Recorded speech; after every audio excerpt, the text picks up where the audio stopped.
안녕하세요. 청취자 여러분을 위한 오늘의 심층 분석에 오신 것을 환영합니다. 오늘은 유전체학, 그중에서도 아주 흥미로운 퍼즐의 세계로 들어가 보려고 해요. 바로 반수체 페이징, 영어로는 해플로타입 페이징이라고 불리는 기술인데요. 이걸 아주 쉽게 설명하자면 우리가 부모님에게서 받은 유전자 카드를 아빠 카드 덱, 엄마 카드 덱으로 완벽하게 분리하는 작업, 이렇게 생각하시면 될 것 같아요. 단순히 내가 이런 카드를 가지고 있다에서 그치는 게 아니라 이 카드는 아빠 덱에서, 저 카드는 엄마 덱에서 왔다, 이렇게 출처를 밝혀내는 거죠. 오늘 저희가 살펴볼 자료는 유럽인간유전학회에서 발표된 내용인데요.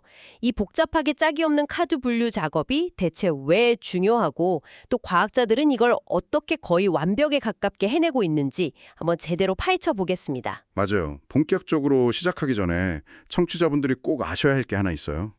우리가 보통 유전자 검사를 하면 받는 데이터는 방금 비유하신 것처럼 아빠 카드랑 엄마 카드가 전부 뒤섞여 있는 상태예요.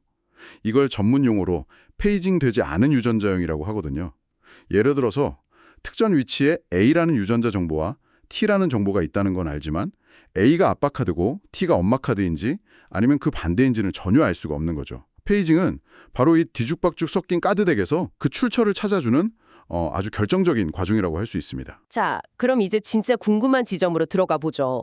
이게 왜 그렇게 어려운 문제인가요? 그냥 카드 분류하는 거랑 비슷해 보이는데 뭐가 그렇게 특별한가요? 그게 말이죠. 우리가 분류해야 할 카드의 종류가 한두 개가 아니기 때문이에요. 사람마다 부모님에게서 물려받은 유전 정보가 다른 지점, 그러니까 이형접합 부위라는 곳이 수백만 개나 되거든요. 수백만 개요? 네. 이 지점이 하나 늘어날 때마다 아빠에게서 왔을까, 엄마에게서 왔을까 하는 경우의 수가 2배씩 계속 불어나는 거예요. 2, 4, 8, 16, 이런 식으로요. 아, 그러니까 이형접합 부위가 10개만 돼도 경우의 수가 2의 10제곱, 1024가지나 되는 거군요. 바로 그거예요. 그런데 여기서 정말 소름 돋는 지점이 나옵니다. 이형접합 부위가 고작 300개만 되어도 이건 인간 전체 유전체에 비하면 정말 먼지 같은 부분이거든요. 그런데 이 300개의 출처를 알아내는데 가능한 조합의 수가 몇 개인지 아세요? 10의 90제곱을 넘어갑니다. 잠시만요. 10의 90제곱이요? 1 뒤에 0이 90개나 붙는다는 거잖아요. 그게 얼마나 큰 숫자인지 감도 안 오는데요? 그렇죠. 그래서 과학자들이 이런 비유를 들어요. 관측 가능한 우주에 있는 모든 원자의 개수를 다 합쳐도 10의 80제곱개 정도밖에 안 돼요. 네, 우주에 있는 원자 전부보다요? 네. 그러니까 이건 단순히 건초더미에서 바늘을 찾는 수준이 아닌 거죠. 건초더미가 우주만한 크기인데 그 안에서 우리가 딱 정해진 특정 원자 하나를 찾아야 하는 것과 같아요. 사실상 불가능해 보이는 정말 말도 안 되는 규모의 문제인 셈입니다. 와, 건초더미가 우주 크기라니. 이건 시작도 하기 전에 포기해야 할 것 같은데요? 그런데 과학자들은 왜 이런 불가능해 보이는 문제에 집착하는 거죠? 그냥 대충 이렇지 않을까 하고 넘어갈 수는 없는 건가요? 좋은 질문이에요. 그렇게까지 힘든 계산을 감수하면서 얻으려는 게 분명히 있겠죠. 가장 큰 이유는 바로 그게 진짜 생물학적 현상에 더 가깝기 때문이에요. 우리 몸에서 유전 정보는 알파벳 하나하나가 따로따로 작동하는 게 아니거든요. 아버지에게서 온 긴 문장, 어머니에게서 온 긴 문장, 즉 반수체라는 문장 단위로 전달되고 기능해요. 아, 어떤 단어, 그러니까 유전자가 어느 문장에 속해 있는지를 알아야 그 문장의 진짜 의미를 알 수 있는 것과 같아요. 아하. 그러니까 유전자 하나하나를 따로 보는 건 그냥 단어만 보는 거고, 페이징을 해야 비로소 그 단어들이 모여 만들어진 문장의 의미를 제대로 파악할 수 있다는 거군요. 정확해요. 실용적인 이점도 아주 크고요. 예를 들어 유전자 검사 과정에서 일부 데이터가 누락될 수 있는데 페이징된 정보, 즉 완성된 문장이 있으면 그 빈칸에 들어갈 단어가 무엇일지 훨씬 정확하게 추론할 수 있어요. 개인의 조상이 어디서 왔는지, 혈통을 분석할 때도 훨씬 더 정밀한 그림을 그릴 수 있고요. 말 그대로 훨씬 더 완전하고 강력한 정보를 손에 쥐게 되는 거죠. 그렇군요. 그런데 장점만 있는 건 아닐 것 같아요. 물론이죠. 유일한 단점이자 가장 치명적인 위험은 만약 페이징의 정확도가 충분히 높지 않다면 오히려 안 하는 이만 못하다는 거예요. 부정확한 지도를 가지고 길을 찾는 것과 같다고 할 수 있죠. 잘못된 정보는 아예 정보가 없는 것보다 더 위험할 수 있으니까요. 부정확한 지도를 쓰느니 차라리 없는 게 낫다는 말씀이시네요. 그만큼 정확도가 생명이라는 건데, 이렇게 거의 불가능에 가까운 문제에서 어떻게 그런 신뢰도를 확보하는 거죠? 드디어 그 우주만한 건초더미에서 원자 하나를 찾아내는 비법이 나오는 건가요? 네, 바로 그 비법이 통계적 페이징이라는 기술이에요. 아주 영리하고 우아한 방법이죠. 통계적 페이징이요? 이름만 들어서는 감이 잘 안 오는데요. 이 방법은 일종의 선순환 구조를 이용하는데요. 시작이 정말 재미있어요. 일단 수만 명의 데이터에 대해 각 이형 접합 부위가 아빠에게서 왔는지 엄마에게서 왔는지 그냥 무작위로 할당해요. 말 그대로 동전을 던져서 정하는 거예요. 잠깐만요. 동전을 던진다고요? 이 우주적인 문제를 푸는데 시작이 찍기라니? 좀 충격적인데요? 하하, 그렇죠. 처음엔 저도 믿기지 않았어요. 당연히 처음 결과는 완전히 엉망진창이겠죠. 하지만 이게 시작일 뿐이에요. 그 다음 이 엉망인 데이터를 바탕으로 어떤 유전자 조합, 즉 반수체들이 사람들 사이에서 더 흔하게 나타나는지에 대한 아주 대략적인 확률 모델을 만들어요. 그러니까 완전 엉터리 데이터 속에서도 뭔가 더 자주 보이는 패턴 같은 게 있을 테니 그걸로 일단 대강의 그림을 그린다는 거군요. 맞아요. 그리고 그 다음 단계가 이 방법의 핵심이에요. 이제 그 대강의 확률 모델을 사용해서 각 개인의 반수체를 처음에 동전 던져서 정했던 것보다 조금 더 그럴듯한 조합으로 업데이트해요. 그럼 처음보다는 아주 약간 더 정확해진 데이터가 생기겠죠? 네, 그렇죠. 그럼 그 약간 더 정확해진 데이터를 가지고 다시 확률 모델을 개선해요. 모델이 조금 더 똑똑해졌겠죠? 그럼 그 똑똑해진 모델로 다시 개인들의 데이터를 업데이트하고요.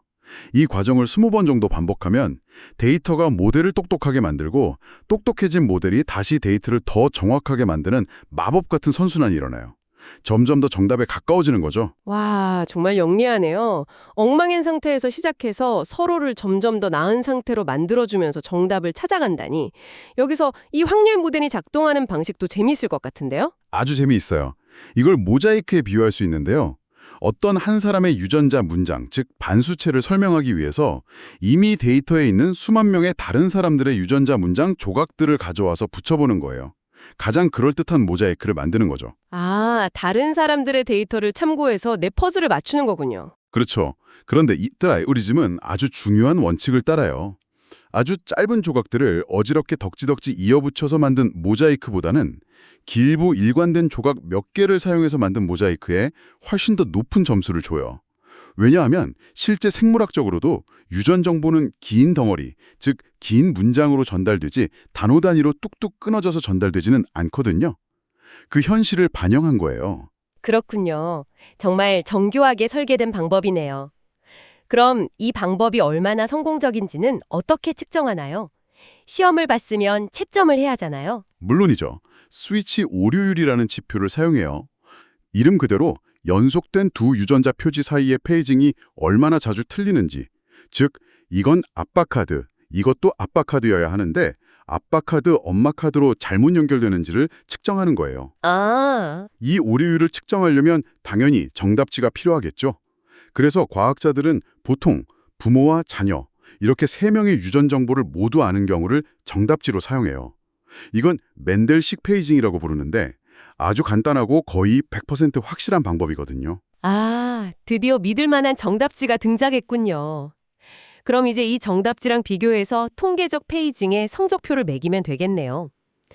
그런데 자료를 보니까 여기서 이야기가 정말 생각지도 못한 방향으로 흘러가더라고요. 우리가 정답이라고 굳게 믿었던 그 정답지에 문제가 있다면 어떻게 되는 거죠? 바로 그 지점이에요. 이 연구의 하이라이트라고 할 수 있죠. 데이터를 아주 깊이 분석해 보니까 오류들이 아무렇게나 발생하는 게 아니라 특정 패턴을 보인다는 걸 발견했어요. 하나는 그냥 한 번 잘못 연결되는 단일 스위치 오류이고 다른 하나는 마치 스위치를 켰다가 바로 다음 칸에서 다시 끈 것처럼 아빠, 엄마, 아빠 순서로 딱 한 군데만 잘못 끼어드는 이중 스위치 오류라는 패턴이었어요. 이중 스위치 오류요. 네. 그리고 여기서 정말 놀라운 사실이 드러나요. 영국 바이오뱅크처럼 데이터 규모가 아주 크고 페이징이 잘 된 데이터 세트에서는 관찰되는 오류의 80%에서 90% 이상이 바로 이 이중 스위치 오류 패턴을 보인다는 거예요. 90%나요? 그건 그냥 우연이라고 볼 수는 없겠네요. 그건 알고리즘이 무작위로 실수를 저지르는 게 아니라 어떤 특정 문제 때문에 이런 패턴의 오류가 집중적으로 발생한다는 강력한 신호 아닌가요? 정확하게 보셨어요. 과학자들도 똑같이 생각했죠. 그리고 그 원인을 추적해보니 바로 페이징 불가능한 변이들 때문이라는 걸 알아냈어요. 예를 들어 수십만 명의 데이터 샘플 전체에서 딱 한 명만 가진 아주 희귀한 유전자형 같은 것들이죠. 알고리즘이 페이징을 하려고 해도 다른 사람 데이터에서 참고할 만한 정보가 전혀 없는 거예요. 그야말로 정보의 섬에 고립된 거죠. 아, 모자이크를 만들려고 해도 참고할 만한 타일 조각이 세상에 아예 없는 상황이군요. 그렇죠. 그러니 알고리즘 입장에서는 추측, 즉 찍기에 의존할 수밖에 없고 그 추측이 틀렸을 때 바로 이 이중 스위치 오류 패턴이 나타나는 거예요. 딱 한 군데만 엉뚱한 정보가 끼어드는 거죠. 그럼 문제는 이 희귀 변이들이군요. 알고리즘이 참고할 데이터가 없어서 생기는 어쩔 수 없는 한계라는 거네요. 그런데 자료를 보면 이야기는 여기서 끝나지 않더라고요. 우리에게 더 놀라운 진실을 보여주죠. 맞아요. 그게 이 연구를 한 단계 더 끌어올린 발견이에요. 연구진은 수십만 명의 데이터를 분석하면서 한 가지 가설을 세웠어요. 혹시 우리가 발견한 이 페이징 오류의 상당수가 사실은 페이징 자체가 잘못된 게 아닐 수도 있지 않을까? 그리고 놀랍게도 그 가설이 맞았어요. 진짜 원인은 정답지로 사용했던 멘델식 페이징 데이터에 포함된 눈에 보이지 않을 정도로 미세한 원본 데이터의 오류, 즉 유전자형 분석 오류였던 거예요. 와, 그건 정말 생각지도 못한 반전인데요. 그러니까 우리가 정답이라고 믿었던 시험의 답안지 자체가 틀렸다는 거잖아요. 제가 학생의 시험지를 채점하는데 제 답안지에 오타가 있는 거예요. 그럼 학생에 맞게 쓴 답도 틀렸다고 채점하게 될 거고요. 지금 딱 그런 상황이 벌어진 거네요. 통계적 페이징 알고리즘은 종종 올바른 답을 내놓았는데 우리가 기준으로 삼았던 정답지 데이터 자체에 오류가 있었기 때문에 억울하게 오류로 기록된 거군요. 바로 그겁니다. 정말 허탈한 상황이죠. 핵심적인 통계를 보면요. 영국 바이오뱅크 데이터의 경우 우리가 관찰했던 스위치 오류율은 이런 가짜 오류들 때문에 실제보다 거의 2.5배나 부풀려져 있었어요. 2.5배나요? 그렇다는 건 실제 페이징의 정확도는 우리가 측정했던 것보다 훨씬 더 높다는 의미네요. 알고리즘은 우리가 생각했던 것보다 훨씬 더 일을 잘하고 있었던 거고요. 맞습니다. 이 모든 오해의 원흉은 알고리즘이 아니라 알고리즘을 평가하는 데 사용된 기준 데이터의 미세한 결함이었던 거죠. 자, 그럼 이 모든 것이 무엇을 의미하는지 정리해 볼까요? 우리는 처음에 우주에서 원자 하나를 찾는 것과 같은 말도 안 되게 불가능해 보이는 문제에서 시작했어요. 그런데 그 문제를 푸는 해결책의 정확도가 이제는 너무나 높아져서 오히려 우리가 실체값이자 사실이라고 믿었던 원본 데이터의 품질 자체에 의문을 제기할 수준에 이르렀다는 걸 확인했네요. 정말 대단한 여정이었어요. 이 모든 것을 가능하게 한 핵심 동력은 결국 압도적인 규모의 데이터였고요. 그렇죠. 오늘의 핵심 내용을 청취자분들을 위해 요약하자면 이렇게 정리할 수 있겠네요. 첫째, 통계적 페이징의 정확도는 샘플 크기가 커질수록, 즉 데이터가 많아질수록 우리가 상상하는 것 이상으로 극적으로 향상된다는 점. 데이터가 많을수록 더 정확한 모자이크를 만들 수 있는 것과 같아요. 둘째는 영국 바이오뱅크 같은 대규모 데이터셋에서 관찰되는 대부분의 오류는 실제 페이징 실수가 아니라 측정 과정, 즉 정답지 자체의 문제에서 비롯된 가짜 오류라는 점이겠고요. 그리고 마지막으로 가장 중요한 점은 이제 페이징 기술의 정확도가 유전자형 분석이라는 실제 측정값의 정확도와 맞먹거나 어쩌면 특정 상황에서는 능가할 수도 있는 수준에 도달했다는 겁니다. 마지막으로 청취자 여러분께 정말 흥미로운 생각거리를 하나 던지면서 마무리하고 싶습니다. 오늘 살펴본 자료에 따르면 우리는 머지않아